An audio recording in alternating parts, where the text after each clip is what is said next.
The days blurred after the wedding. Morning or night, it didn't matter. The phone kept ringing, but I couldn't pick it up. "Ethan, please eat something," my mother said one evening, her voice small but firm. "I'm not hungry. You've said that for 3 days." "I mean it this time," she sighed, pulling the plate away. "You can't live on coffee forever." "I can try," I muttered. She hesitated at the door. "She doesn't deserve this power over you." "I know," I said, "but knowing doesn't help." When she left, the silence wrapped around me again, thick, heavy, impossible to escape. I used to love quiet nights. Now they just screamed her name. I stared at the wall clock for hours, listening to its ticks, counting seconds that led nowhere. The phone buzzed again. "Emily." I ignored it. She called again, and again. Finally, I picked up. "What?" Her voice was soft. "You sound like hell." "Thanks, I'm coming over." "Don't," I said. "I don't want to talk." "Good. I don't want to talk either." Before I could argue, she hung up. 20 minutes later, a knock. I didn't move. She knocked again. "Ethan, open up or I'll keep knocking till your neighbors complain." I opened the door. She stood there holding 2 coffee cups and a bag of something. I said, "Don't come," I muttered. "And I ignored you," she replied, stepping inside. "You look worse than your apartment." I looked around. Empty pizza boxes, papers on the floor, curtains drawn. "Yeah, we match." She sat on the couch, setting the coffee down. "Drink this." "I told you I'm fine." "You're not," she said flatly. "You look like you haven't slept in days." "I haven't." She leaned forward. "Do you even go outside?" "What for?" "The world already saw me fall apart," she frowned. "People forget fast." "I don't," I said quietly. Silence stretched between us. Finally, she spoke. "Do you hate her?" I looked away. "No, I wish I did. It'd be easier. Then what do you feel?" "Nothing." "That's the problem." "I'm empty," she nodded slowly. "That's grief. It numbs you before it heals you." "I'm not healing, Emily." "You will," she said. "Just not today." I rubbed my temples. "I see her everywhere. In the songs we played, the food we liked, even in the damn rain. That's how love works. It leaves fingerprints everywhere." I laughed dryly. "Then I need new hands," she smiled faintly. "You need air. Let's go for a walk." "I'm not leaving the house." "Ethan." "No." "Then I'm not leaving either." I looked at her. She wasn't angry, just stubborn. The same Emily who once dragged me to class after an all-nighter? "Fine," I said. "But I'm not talking." "Perfect," she said, stretching her legs on the coffee table. Silence is my favorite language. We sat like that for a long time. No words. Just the sound of rain outside, the faint hum of the fridge. After a while, I asked, "Why are you doing this?" She looked at me. "Because I've seen people drown in their silence." "I won't let you." I swallowed hard. "You can't fix me. I'm not trying to. I'm just making sure you don't disappear."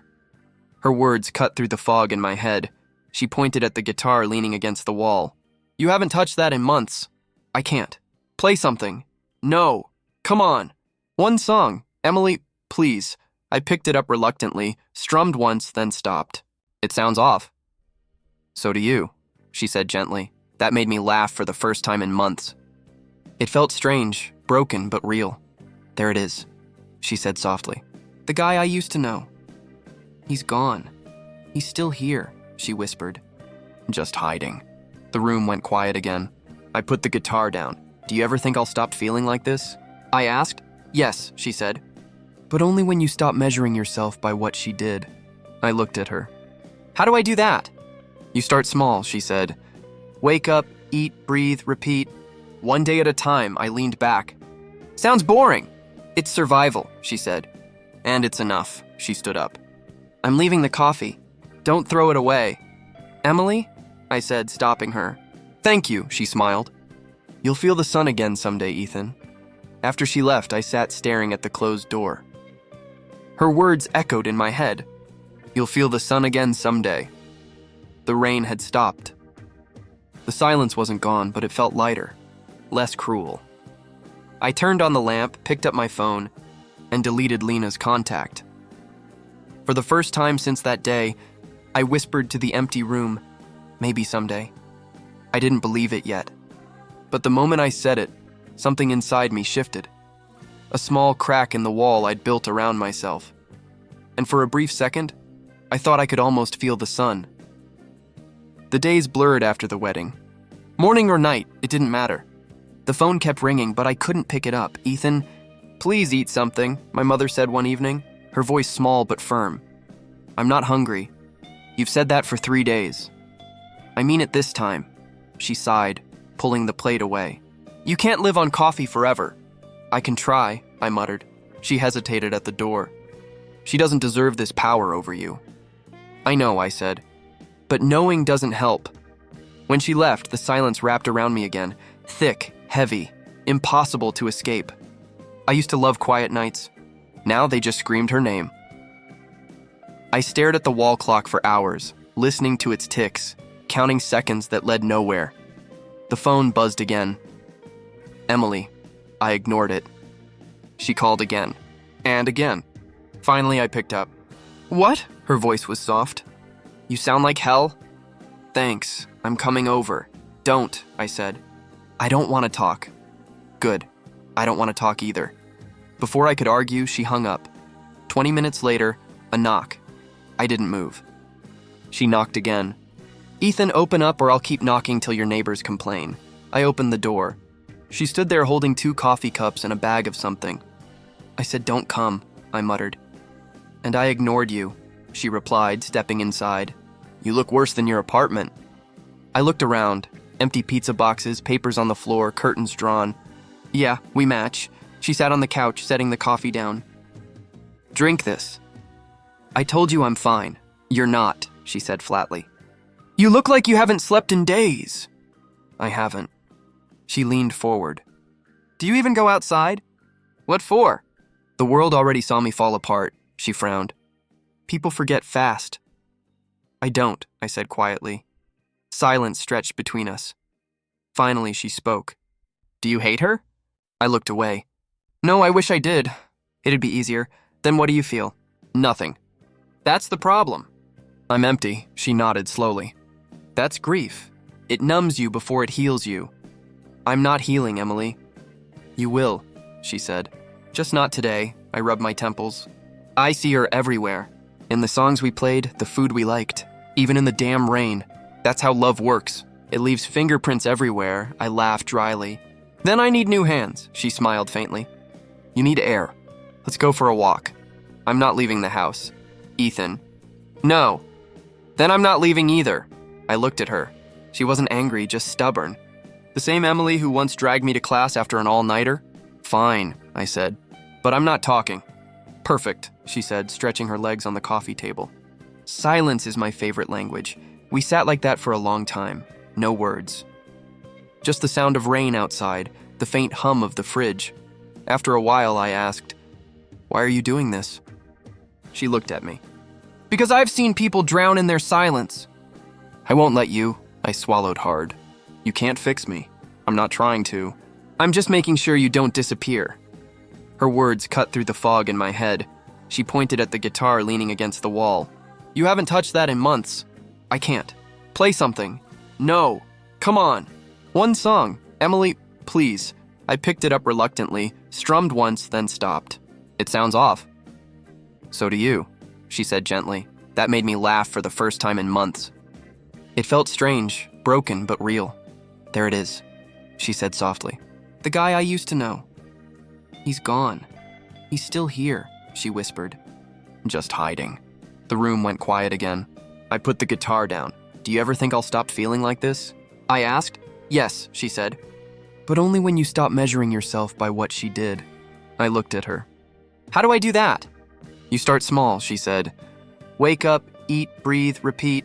One day at a time." I leaned back. "Sounds boring." "It's survival," she said. "And it's enough." She stood up. "I'm leaving the coffee. Don't throw it away." "Emily?" I said, stopping her. "Thank you," she smiled. "You'll feel the sun again someday, Ethan." After she left, I sat staring at the closed door. Her words echoed in my head. "You'll feel the sun again someday." The rain had stopped. The silence wasn't gone, but it felt lighter, less cruel. I turned on the lamp, picked up my phone, and deleted Lena's contact. For the first time since that day, I whispered to the empty room, maybe someday. I didn't believe it yet. But the moment I said it, something inside me shifted. A small crack in the wall I'd built around myself. And for a brief second, I thought I could almost feel the sun. The thunder rolled so loud that night, it felt like the sky was breaking apart. I hadn't slept in days. The rain against the window was my only company. Then, in between the thunderclaps, I heard it. A faint cry. At first, I thought I was imagining things. But it came again, sharper, desperate. "What the hell?" I whispered, walking to the door. When I opened it, the hallway light flickered. And there on the floor was a baby, wrapped in a thin, soaked blanket. No bag. Just tiny fists and endless crying. I froze. Who would? I looked up and down the hallway. Empty. Just rain and echoes. "Hey," I said softly, kneeling. "Hey, it's okay." The baby's face was red, eyes squeezed shut. I picked him up carefully. He was ice cold. "Jesus," I muttered. "You're freezing." I brought him inside, closed the door, and grabbed a towel. "Okay, buddy, let's warm you up." He kept crying, tiny sobs shaking his whole body. I turned up the heater and wrapped him tighter. "Where's your mom, huh?" I asked quietly. "Who left you out there?" He didn't answer, obviously. Just cried harder. I paced the room, trying to think. I should call the police. Right, police. I picked up the phone, hesitated, then dialed. "1, what's your emergency?" "There's a baby outside my door, alone, no one around." The operator asked for details. I explained everything. "We'll send someone over," she said. "Okay." I hung up, staring at the baby. "They're coming, little guy." He blinked up at me, hiccuping softly now. His hand grabbed my finger. Tiny, warm, alive. I don't know why, but I whispered, "You're safe now." When the officers arrived, I handed him over reluctantly. "They left him right outside my door," I said. The older officer nodded. "Happens more often than you think. Some people can't handle parenthood." I frowned. "That doesn't make it right." "Maybe not," he said, "but sometimes they hope someone like you finds them." Someone like me? Someone who still cares. After they left, I couldn't shake the sound of his crying. It echoed in my head all night. The next day, I called the precinct. "About the baby from last night, any updates?" The woman on the phone sighed. "No parents came forward. Social services took him." Something inside me twisted. "Can I visit him?" She hesitated. "You're not a relative." "I found him," I said. "Doesn't that count for something?" There was silence then. "I'll check with my supervisor." A few days later, she called back. "You can visit." When I walked into that room, he was lying in a crib, kicking, smiling like the world hadn't broken him yet. "Hey," I said softly. "Remember me?" He giggled. My heart just melted. The nurse smiled. "He's a fighter. Strong lungs too. What's his name?" I asked. "Doesn't have one yet." He was left with nothing. I looked down at him. "Then I'll call him Noah." The nurse raised an eyebrow. "Biblical," I smiled. "No, because he survived a storm. Weeks passed. I visited whenever I could. Then one morning the social worker called. "Mr. Carter, are you still interested in fostering the baby?" "Fostering?" She chuckled. "You've been visiting him daily." "Most people don't," I paused. "Yeah, I'm interested." The process was long. Interviews, paperwork, background checks. But every time I held him, I knew I was doing the right thing. Months later, I brought Noah home. The same apartment where I once lived in silence now echoed with laughter. Mom cried when she met him. "He's beautiful," she said, touching his cheek. I smiled. "He saved me, Mom." She blinked. "You mean you saved him?" "No," I said quietly. "He saved me first. Nights became different. No more empty stares at the ceiling. I had bottles to make, lullabies to hum, diapers to change. Sometimes when Noah cried at 3 a.m., I'd whisper, "Hey, you're not alone. I'm here." And every time I said it, I realized I was saying it to myself too. One evening, Emily visited. "So this is him, huh?" "Yeah," I said proudly. "Noah," she grinned.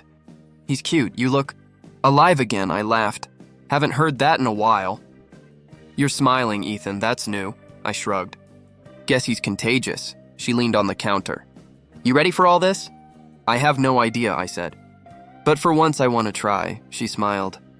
That's all that matters. I watched Noah reach for her necklace, babbling nonsense. He doesn't care who I was, I said. He just wants me here. Maybe that's the point, she said. New start. Later that night, after she left, I stood by the window, holding Noah against my shoulder. The storm clouds were gone, stars peeking through. Crazy world, huh? I whispered. You show up out of nowhere and turn everything around. He yawned, tiny and warm.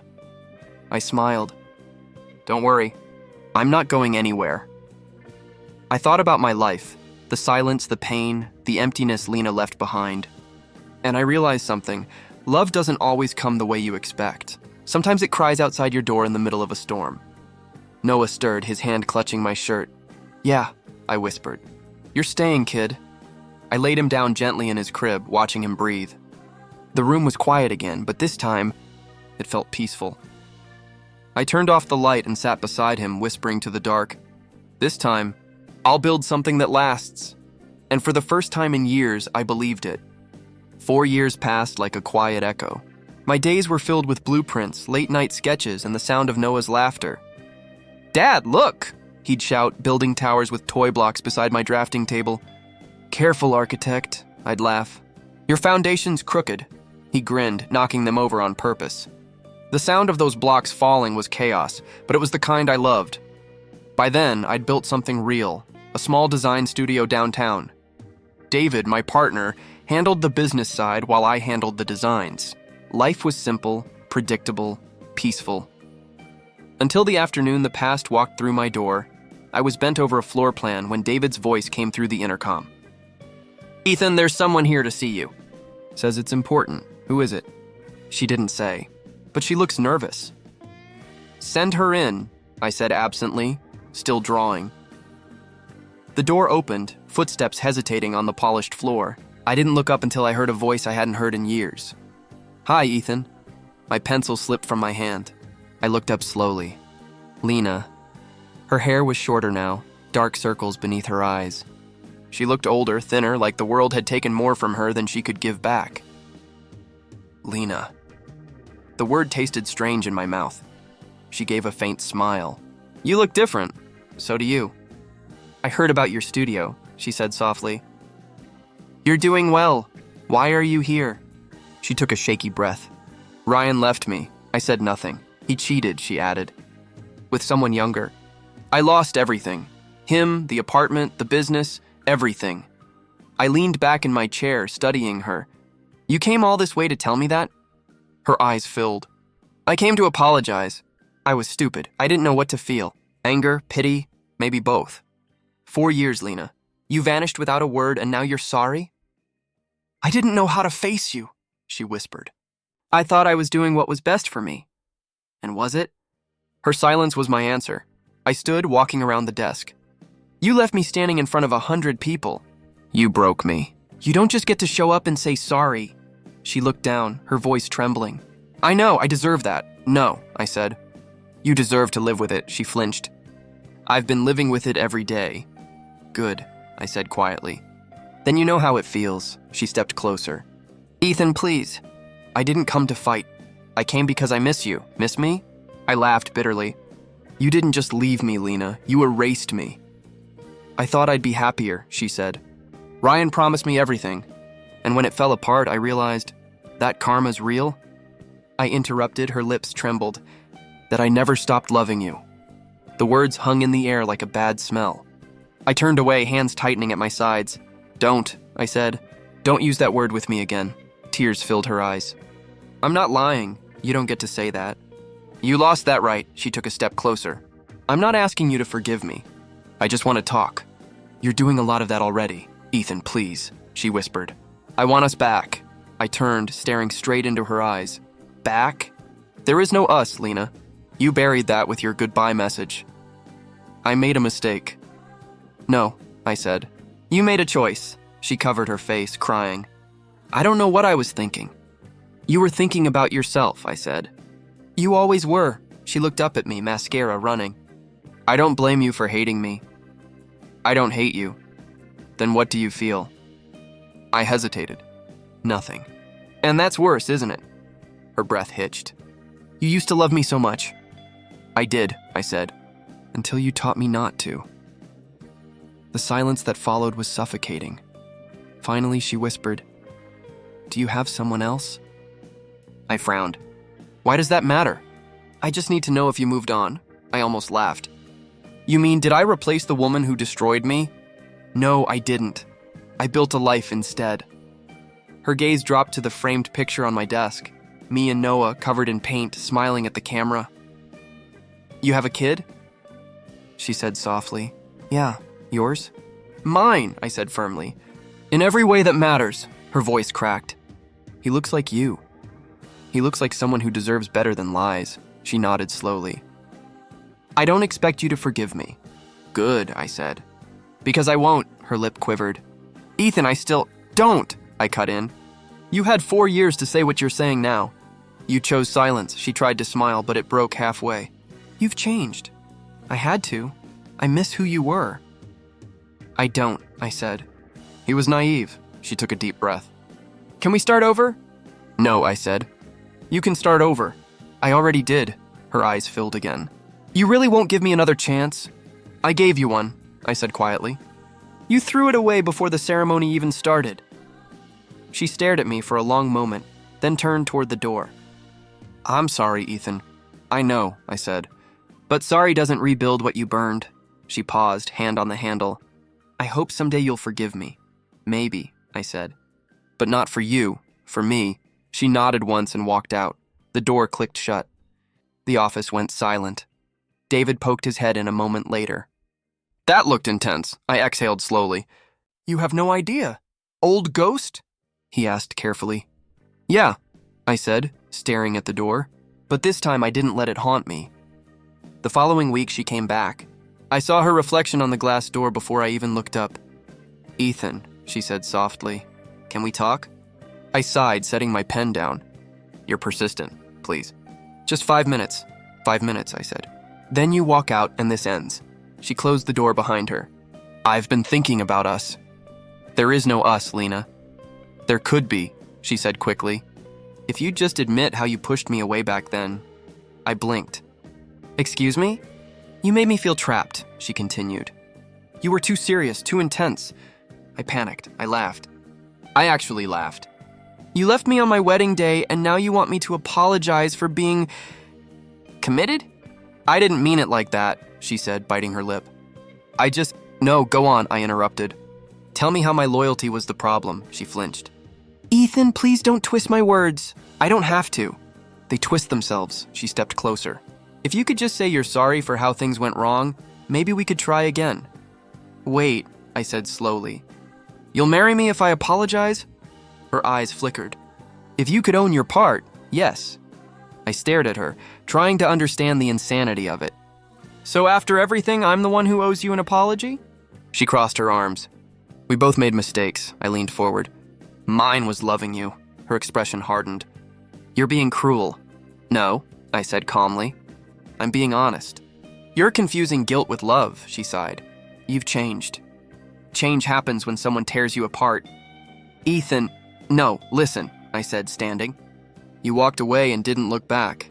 I spent years stitching myself together piece by piece, and now you're here asking for an apology so you can feel better about what you did." "That's not true," she shouted. "Then what is true?" She hesitated, lowering her voice. "I can't move on if you still hate me." "I don't hate you," I said. "You're not worth that kind of energy." Her eyes welled. "Then why does your voice still shake when you talk to me?" "Because I'm disgusted, not broken." She took a step back, swallowing hard. "I thought maybe we could start again." "Start again?" I repeated. "With what? The ashes?" She looked down. "You make it sound impossible." "It is impossible." Her silence filled the room. Then, as if fate had a cruel sense of timing, the office door burst open. "Dad!" Noah ran in, holding a paper airplane. "I made it fly across the hall." Lena froze. Her lips parted, eyes wide. "Dad!" she whispered. Noah looked at her curiously. "Hi, lady?" I smiled at him. "Good job, buddy." He ran to me, jumping into my arms. His laughter filled the space that had felt heavy seconds ago. Lena stared, whispering, "You have a son?" I met her eyes. "Yes, he's 3. She blinked, tears forming. "Yours?" Mine, I said simply. And he saved me when you didn't. Noah tugged my sleeve. Who's she? I looked at Lena. Someone from before you. He nodded, uninterested, and ran to pick up his airplane. Lena's voice cracked. She must be Lucky, his mother. She's gone, I said quietly. He was abandoned. I found him. Her hand flew to her mouth. Oh my God. Yeah, I said. Some people leave. Others stay. She took a shaky step forward. You raised him alone? With help. And a lot of mistakes. Her eyes softened. He's beautiful. Thanks, I said. He has a good heart. She looked down, whispering, I'm glad someone gave you one back. I studied her. You came here thinking I was still stuck in that church, didn't you? She didn't answer. You thought I'd jump at the chance to fix what you broke. Her voice trembled. I didn't know what to expect. You expected the old me, I said. The man who begged you to stay.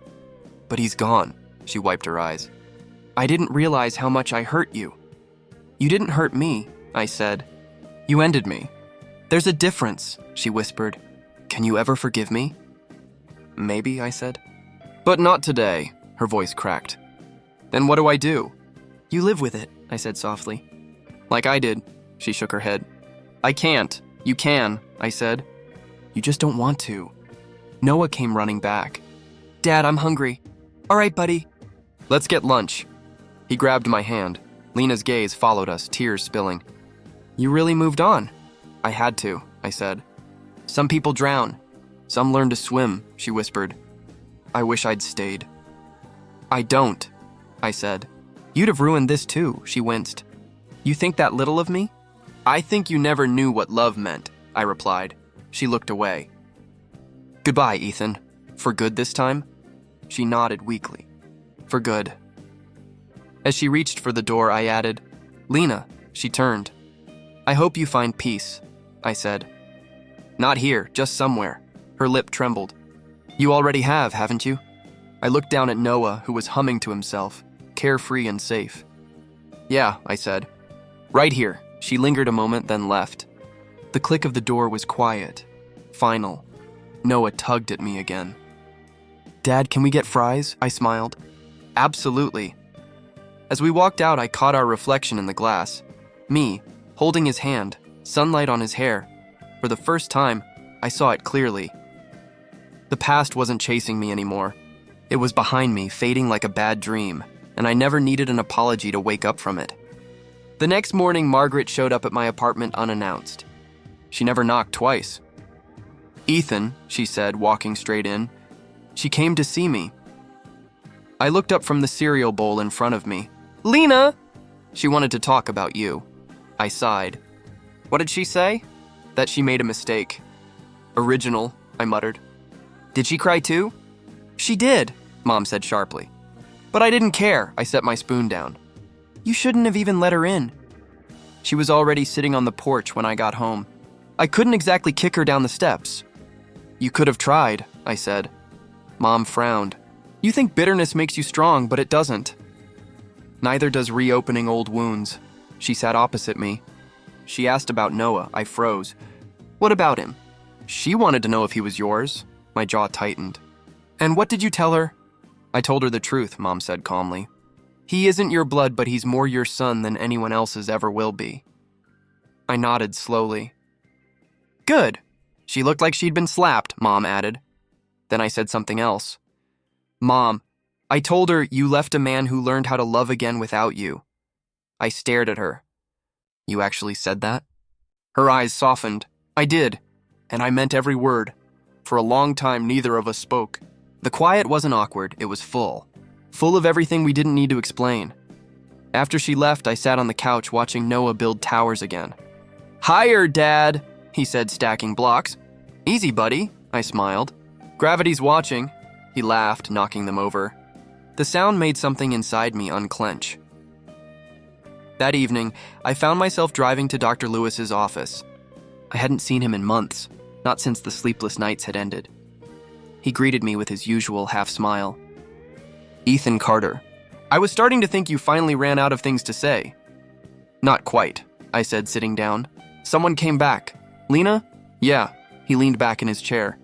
How does that make you feel? Like I'm being tested, I said. I thought I'd buried all that, but seeing her again opened the grave? Yeah, he nodded. What does she want? She said she's sorry. Said she wants to make things right. And what do you want? I looked down. I want to stop feeling anything when I hear her. Name? That's not the same as wanting to forgive her, he said. I don't think I can. Forgiving her doesn't mean you take her back, he said gently. It means she no longer owns your pain. I frowned. Owns my pain? She caused it, but she doesn't have to keep it.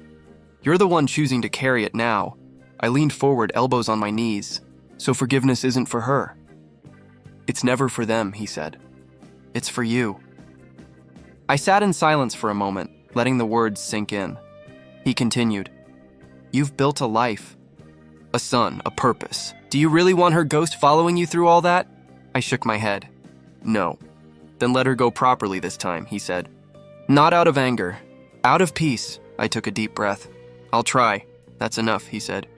Try and the rest follows. When I left his office, the air outside felt lighter, sharper, the kind of cold that wakes you up instead of numbing you. At home, Noah was asleep on the couch, his toy airplane clutched in his hand. I sat beside him, brushing a strand of hair off his forehead. You'll never know how much you fixed, kid, I whispered. The next day, I got an unexpected call. Ethan, it was Claire, Lena's sister. Yeah, what's up? She's not doing well, Claire said softly. She's breaking down, I hesitated. Why are you telling me this? Because she keeps saying your name, she said. She thinks if you just forgive her, she could move on. I exhaled slowly. Claire, tell her she doesn't need my forgiveness to live her life. She won't believe that unless she hears it from you. I don't owe her that. I know, Claire said, but maybe you owe it to yourself. That hit harder than I expected. Where is she? I asked. At the park near your old apartment. She just sits there. I almost hung up, but something stopped me. An hour later, I was there. She was sitting on a bench under the same tree we'd once carved our initials into. The carving had faded. So had we. When she saw me, her eyes widened. Ethan. I heard you've been waiting for a ghost, I said. She gave a tired laugh. Guess I finally got one. I'm not here to reopen anything, I said. I just came to say you don't need me to forgive you. Her voice trembled. But I do. No, I said softly. You need to forgive yourself. Tears filled her eyes. I don't know how. Start by accepting that I don't hate you anymore. She looked up sharply. You don't? I don't, I said. You were my worst heartbreak, but also my best lesson. What lesson? That I can love again, I said. That I can survive what I thought would kill me. Her lips parted, but she couldn't speak. I stood. You taught me who I never want to be, and for that, I'm oddly grateful, she whispered. I wish I could undo it. You can't, I said. But you can stop punishing yourself. Her tears fell silently. Thank you, I nodded. Goodbye, Lena. When I walked away, I didn't look back. For the first time, I didn't need to. That night, I called Dr. Lewis again. You were right, I told him. It wasn't about her. It was about peace, he chuckled. And did you find it? Almost, I said. But it's close enough to breathe again. The rain came back that night, heavy, relentless, like the sky remembered everything I'd tried to forget. I was helping Noah with his crayons when I heard the knock. It wasn't gentle. It was the kind that carried hesitation, guilt, and years of silence. Dad, someone's here, Noah said. Yeah, I murmured. Go finish your drawing, buddy. When I opened the door, she was there, soaked, shivering, hair plastered to her face. Ethan, Lena said, her voice trembling. Please, can I come in? I stared for a moment before stepping aside. You're going to ruin my floor, she gave a weak laugh. Still joking, even now. Habit, I said. What are you doing here? She looked around the room, at the toys, the sketches pinned to the wall, the faint smell of dinner still lingering. You made a home. I did. She bit her lip. It's warm here. Because I stopped letting the cold in, I said quietly. Her eyes filled. I deserve that. You deserve honesty, I said. So I'll give it to you, she nodded. I'm listening. You showing up again doesn't change what happened, I said. You left me standing there, and I had to build a new life from the ruins. I did that. Without you, her voice cracked. I know. I saw you from a distance last week. You looked happy. I am, I said simply. She took a shaky breath. I regret everything. I didn't answer. The rain hit harder outside, loud enough to fill the silence between us. I regret leaving, she whispered. I regret choosing him. I regret thinking I'd find something better. You did find something, I said. You found what happens when you trade love for pride. Her tears mixed with rain. You hate me, don't you? I shook my head. No, I stopped doing that a long time ago. Then what do you feel? Peace, I said. And a little pity, she flinched. That's worse, maybe, I said. But it's honest, she moved closer. You've changed, I nodded. Pain changes people, but it also frees them. She reached out, fingertips trembling. You're colder now. No, I said. Just careful, her hand dropped. You don't miss me? I miss the man I was before you, I said. But not us, her lip quivered. I still dream about that day. The wedding? She nodded. Sometimes I see you waiting at the altar and I want to run back, but I can't move. Maybe that's your conscience keeping you still, I said. Her voice broke. I was scared. So was I replied. But I didn't run. She took a deep breath. You found forgiveness, didn't you?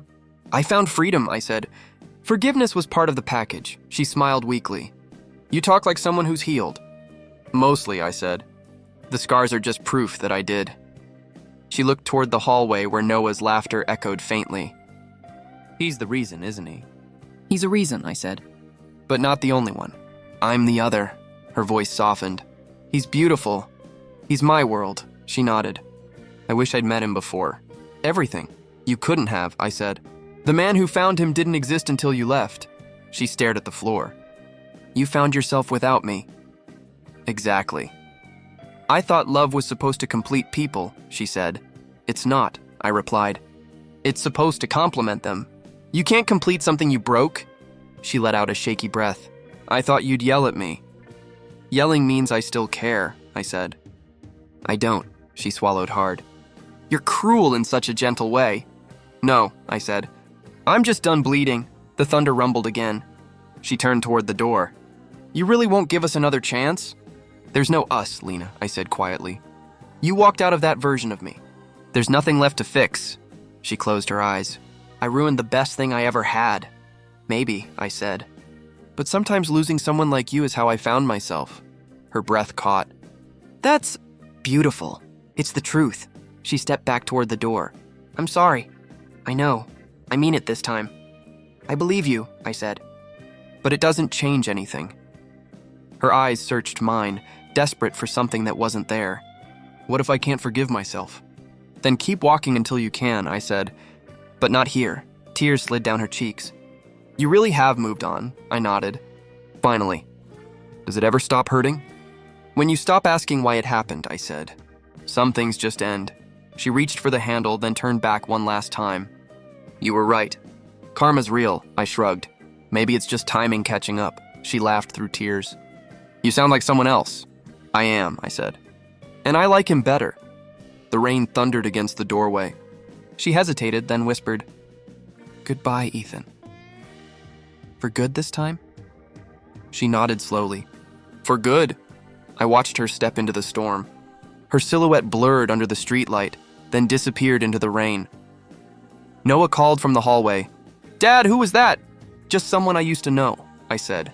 He ran up and hugged me, small arms around my neck. You okay? He asked. Yeah, I said, smiling faintly. I'm great. I closed the door, leaning against it for a moment.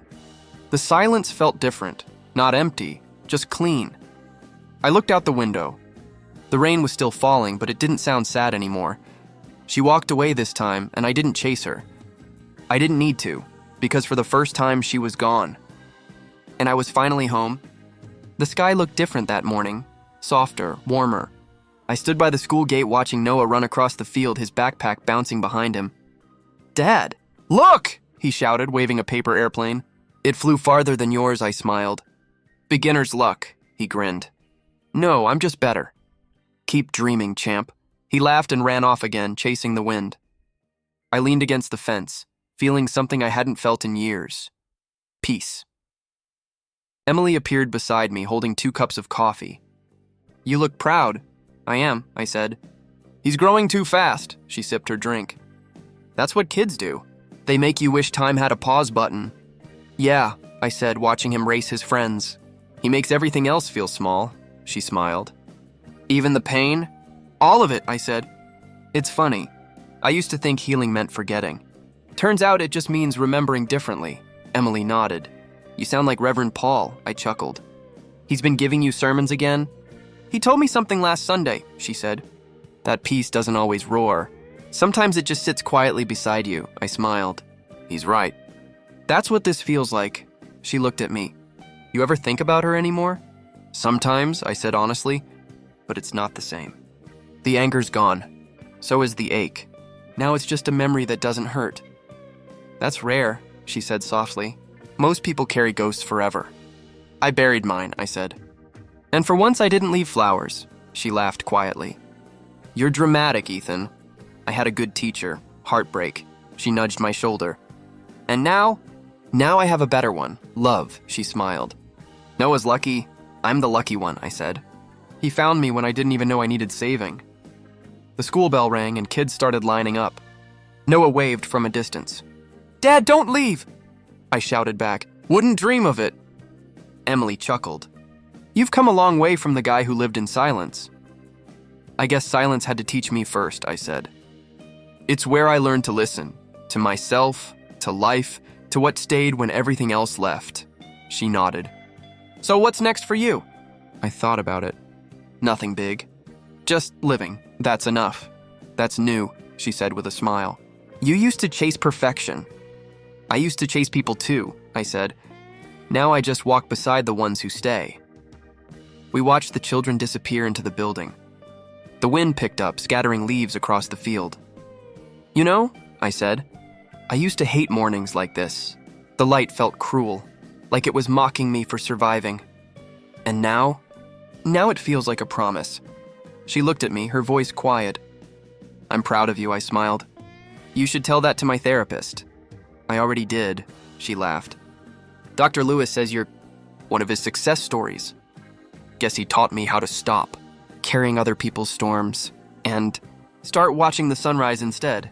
"Exactly." We stood there in silence for a moment, the kind that doesn't need filling. After dropping her off later that afternoon, I stopped by the church. Reverend Paul was outside watering the small garden. "Well, look who remembered I exist," he said with a grin. "Sorry, I've been busy raising a tornado." He laughed. "That boy's energy could power the city." I smiled. "He keeps me grounded." Reverend Paul handed me a towel to wipe my hands. "You look lighter." "I am," I said. "It's strange. I thought closure would come from revenge or justice. Turns out it came from peace," he nodded. "Peace is the loudest silence you'll ever hear." "I used to hate silence." "That's because you confused it with loneliness," he said. "They're not the same." I smiled faintly. "You sound like Dr. Lewis." "Therapists borrow from priests," he said, chuckling. "But tell me, have you forgiven her?" I paused. "Yes, not because she deserves it, but because I do." He nodded slowly. "Then you've already won." "Feels like it." He clapped my shoulder. "Go enjoy your life, son. The storm's done." "Finally," I said. "But I think it left me cleaner than before." That night, after Noah fell asleep, I stood by the window. The city lights shimmered, and the rain clouds were long gone. I picked up the photo on the shelf. Me and Noah covered in paint, laughing at something neither of us could remember. "Forgiveness isn't for her," I whispered. "It's for me." The words didn't hurt anymore. They healed. I opened the window. Cool air drifted in, carrying the faint sound of laughter from the street below. Somewhere a car radio played softly, a song about starting over. I smiled. Tomorrow Noah would wake up and demand pancakes. We'd argue about who got to flip them. Life would keep moving, and for once I wouldn't be chasing it. The horizon glowed gold as dawn broke. Soft, steady, and alive, and standing there watching the first light fill the room, I finally understood what peace looked like. It looked like this. It looked like us.